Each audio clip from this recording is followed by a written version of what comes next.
संविधान सभा की कार्यप्रणाली, वर्किंग ऑफ कॉन्स्टिट्यूशन। तो संविधान सभा ने अपना कार्य शुरू कर दिया। तो चलिए जानते हैं, समझते हैं कि संविधान सभा ने किस तरह से अपना कार्य शुरू किया। नमस्कार, मैं पवन कुमार स्वागत करता हूं अपने इस YouTube चैनल पे। इसका नाम है पवन पॉलिटी पॉइंट और आज का टॉपिक है वर्किंग ऑफ कॉन्स्टिट्यूशन, संविधान सभा की कार्यप्रणाली। तो 7 इसके उद्देश्य संकल्प हैं। संविधान सभा की पहली बैठक 9 दिसंबर 1946 को हुई। तो संविधान सभा की पहली बैठक कब हुई? 9 दिसंबर 1946 को हुई और इस सभा का विरोध मुस्लिम लीग ने किया। मुस्लिम लीग को चाहिए था अलग पाकिस्तान और इसी जिद पे वे अड़े रहे। तो मुस्लिम लीग किस जिद पे अड़े रहे? अलग पाकिस्तान के लिए वे अड़े रहे। यही कारण था। इसी कारण से संविधान सभा में सिर्फ 211 सदस्यों ने ही भाग लिया। तो संविधान सभा की पहली बैठक में कितने सदस्यों ने भाग लिया? 211 सदस्यों ने ही भाग लिया। और इस सभा के जो सबसे बुजुर्ग सदस्य थे डॉक्टर सच्चिदानंद सिन्हा, अनुसूचित प्रथा के अनुसार उनको बनाया गया, अस्थायी अध्यक्ष बनाया गया।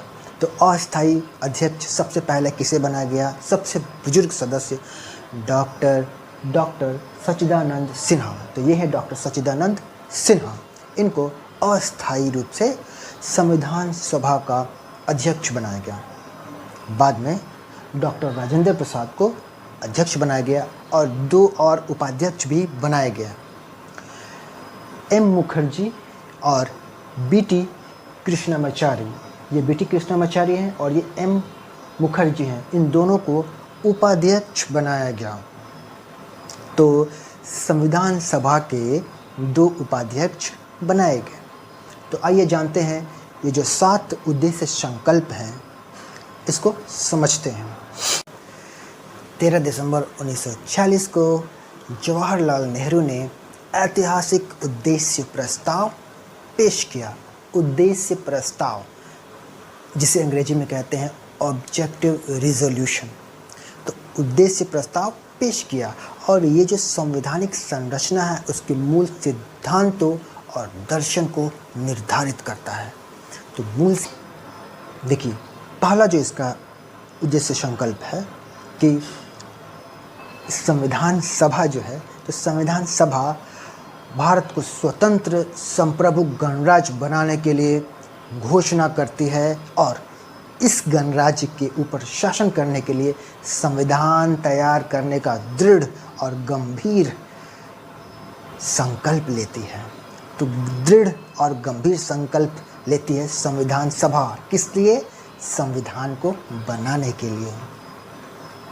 और दूसरा जो संकल्प उद्देश्य है कि जितने भी जो भी क्षेत्र थे, जैसे कि ब्रिटिश भारत शामिल है इसमें, और वैसे राज्य जो भारतीय राज्य को बनाते हैं और वैसे राज्य जो भारतीय राज्य को बनाते हैं, वैसे भारत के वे हिस्से जो भारत से बाहर हैं और वैसे राज्य और वैसे क्षेत्र जो कि स्वतंत्र और गठित होना चाहते हैं, इन सभी का संघ संप्रभु भारत को बनाया जाता है। तो 15 उद्देश्य संकल्प है जिसमें ऐसे क्षेत्र जो अपनी वर्तमान सीमाओं के साथ हैं या फिर ऐसी सीमाएं जो संविधान सभाओं के द्वारा निर्धारित की गई हैं और संविधान के कानून के अनुसार अवशिष्ट शक्तियों के साथ में मिलकर के आंतरिक स्वायत्ता को बनाए रखेंगे। तो आंतरिक स्वायत्ता, इसको अंग्रेजी में कहते हैं इंटरनल ऑटोनॉमी। और सरकार और प्रशासन के सारी शक्तियों और कार्यों का प्रयोग भी करेंगे। अब चौथी उद्देश्य संकल्प में आते हैं। इसमें क्या है कि भारत जो संप्रभु स्वतंत्र है, इसको सारे शक्ति और अधिकार कहाँ से प्राप्त होते हैं? तो घटक अंग और सरकार की अंग जनता से प्राप्त होते हैं। जो 5वां उद्देश्य संकल्प है, भारत के सभी लोगों को सामाजिक, आर्थिक और राजनीतिक न्याय की गारंटी और सुरक्षा प्रदान की जाएगी। अवसर की स्थिति और कानून के समक्ष समानता दी जाएगी। और इसमें सामाजिक नैतिकता क्या क्या है?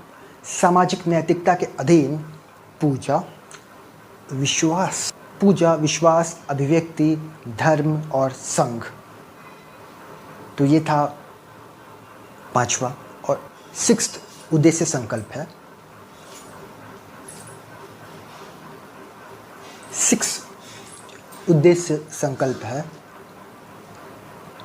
अल्पसंख्यकों, पिछड़ों, आदिवासी क्षेत्रों, दलितों, इन सभी को सुरक्षा के उपाय प्रदान किए जाएंगे। इसका उद्देश्य संकल्प है जिसमें न्याय और सभ्य राष्ट्रों के कानून के अनुसार गणतंत्र की अखंडता, भूमि, वायु और समुद्र, इन तीनों पर अपना अधिकार स्थापित रखेंगे।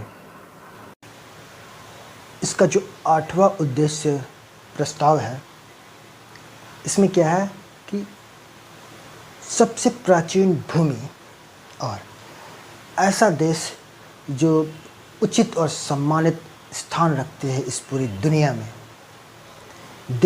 विश्व की शांति और मानव जाति के कल्याण के लिए पूर्ण और उचित योगदान देती है। ये इसका 8वां प्रस्ताव उद्देश्य था। इस प्रस्तावना को 22 जनवरी 1947 को विधानसभा के द्वारा सर्वसम्मति से अपना लिया गया था और इसने इसके बाद के सभी चरणों के माध्यम से संविधान को अंतिम रूप देने में अत्यधिक प्रभाव डाला। और जो संशोधित संस्करण है वर्तमान संविधान की प्रस्तावना बनाता है। Thanks for watching. धन्यवाद। अगर वीडियो अच्छा लगा तो लाइक, शेयर एंड सब्सक्राइब करें।